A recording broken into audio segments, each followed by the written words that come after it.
کتنا حکم دیا؟ دونوں چیزوں کا حکم دیا کہ تم بھی درود اور سلام میرے نبی پر بھیجو۔ سب سے بڑی فضیلت، آپ جو علماء کرام ہیں یہاں پر یا ہوں،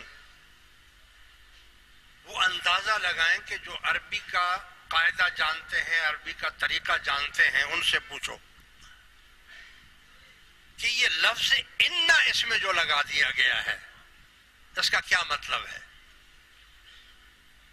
یعنی ان اللہ، بے شک، ان کے معنی بے شک اللہ، و ملائکتہ، اور اس کے ملائک۔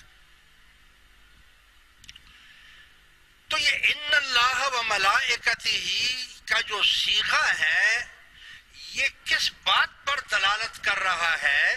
اللہ تعالیٰ نے ہر چیز کے اوقات مقرر کیے ہیں، نماز کا ٹائم مقرر کیا ہے، اذان کا ٹائم مقرر کیا ہے کہ صبح صادق ہونے کے بعد آپ اذان دیں، اور روزہ بند کرنے کا اور روزہ کھولنے کے ٹائمنگ کا دیا ہے، فجر، ظہر، عصر، مغرب اور عشاء کے ٹائمنگ کا اللہ تعالیٰ نے آپ کو بتایا ہے۔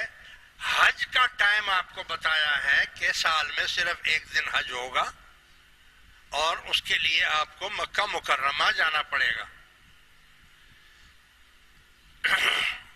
ہر چیز کے ٹائمنگ اللہ تعالیٰ نے مقرر کر دیے۔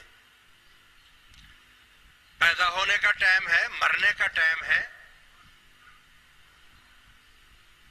قبر میں حساب و کتاب کا ٹائم ہے، قیامت کا ٹائم ہے، قیامت آئے گی، پل صراط کا ٹائم ہے، جنت اور دوزخ کا ٹائم ہے۔ ہر چیز کے لیے اللہ تعالیٰ نے وقت مقرر کیا گیا ہے۔